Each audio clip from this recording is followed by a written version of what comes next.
Hi, this is Shabelle TV. Welcome to the news in English, live from Mogadishu. With me, I am Omar Noor. The top headlines include Puntland State President has accused the federal government of Somalia of undermining the country's federal system. Somali government forces have received military support from the United States of America as they regain control of strategic locations from Al-Shabaab militants. A Somali man has been sentenced for life sentence in Greece as the European Union Parliament members are pushing for his release from the jail. U.S. President Joe Biden has paid his first visit to the Mexican border amid immigration crisis in the country. African Union forces are expected to take part in the second phase of the Somali-owned and led campaign against Al-Shabaab militants in Jubaland State.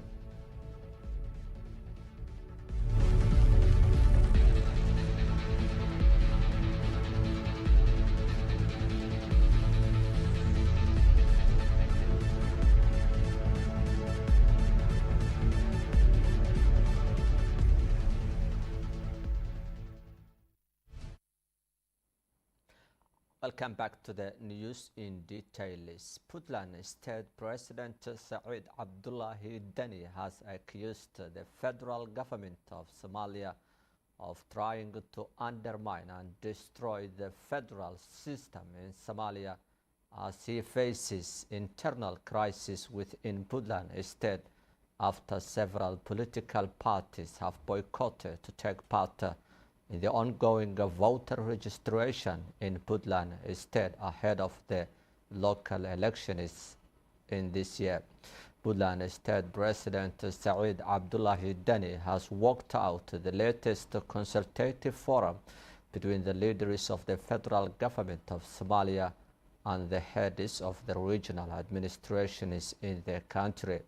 Speaking to a parliament in Garowe on the occasion of his fourth year in office, President Saeed Abdullahi Deni said he rejected to sign 2 points within the latest agreement between the federal states and the federal government because of the constitution of Puntland rejected to sign that point is federalizing the judicial sector in the country.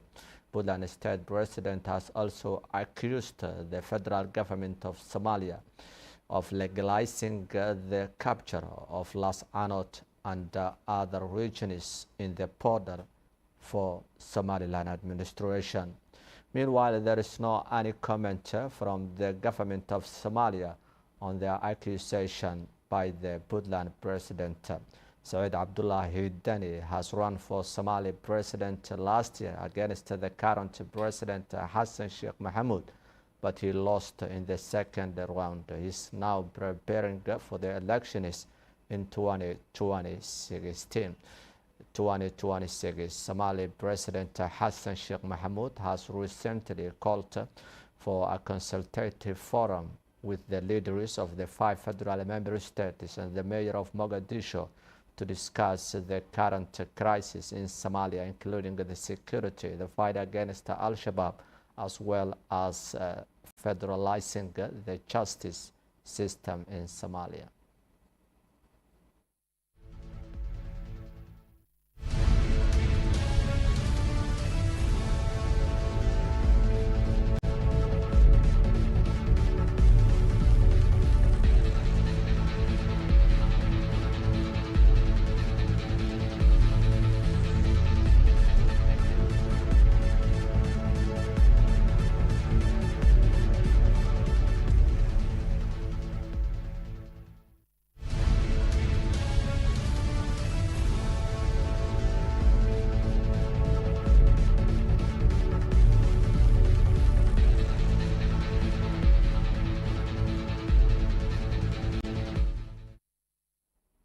United States of America has announced a new donation to the Somali military forces as they make gains against Al-Shabaab militants in the current military operations in Somalia.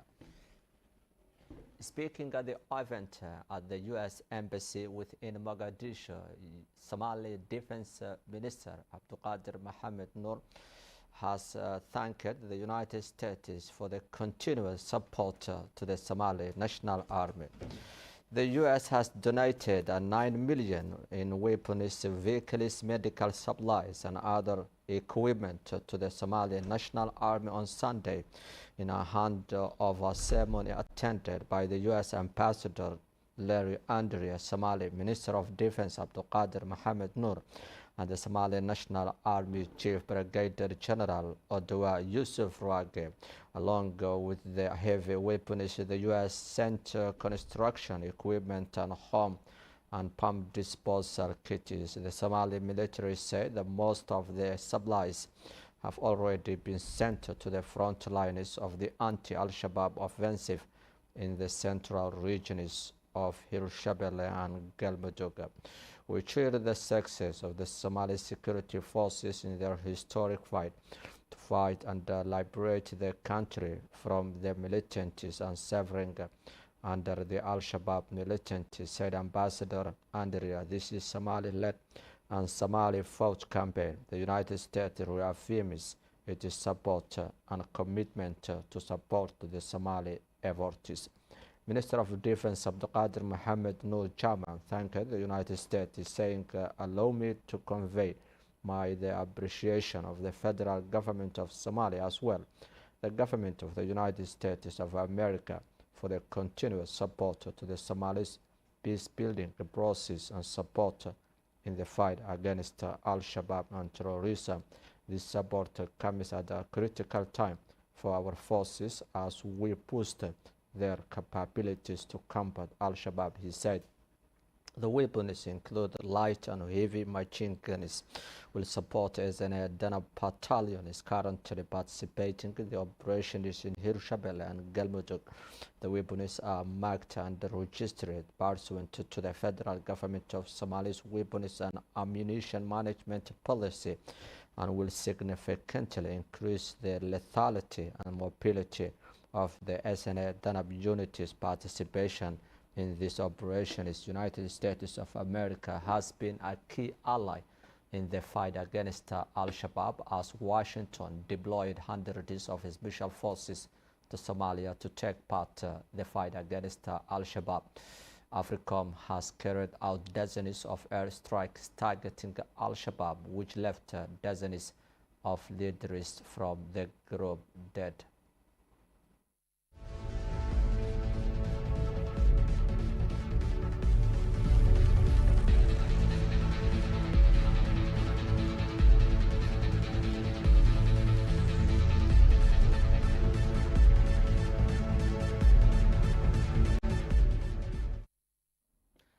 Somali government forces have carried out a joint military operation with the community fighters in Middle Shabelle region, targeting the latest hideouts of Al-Shabaab militants on the border between Middle Shabelle and Galgaduud regions in central Somalia, following a deadly ambush attacks on Friday against the Somali government military base in Hilowle Gap, which killed dozens of soldiers dead.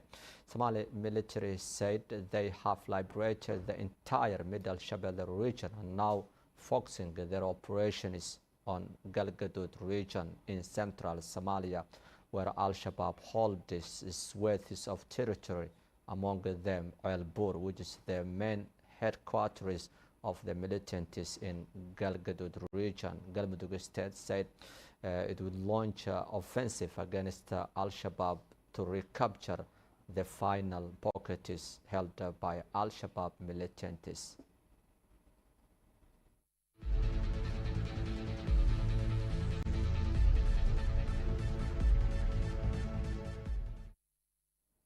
That's the end of our today's English news, live from Mogadishu. With me, I am Omar Noor, and the entire team of the edition will leave you bye for now.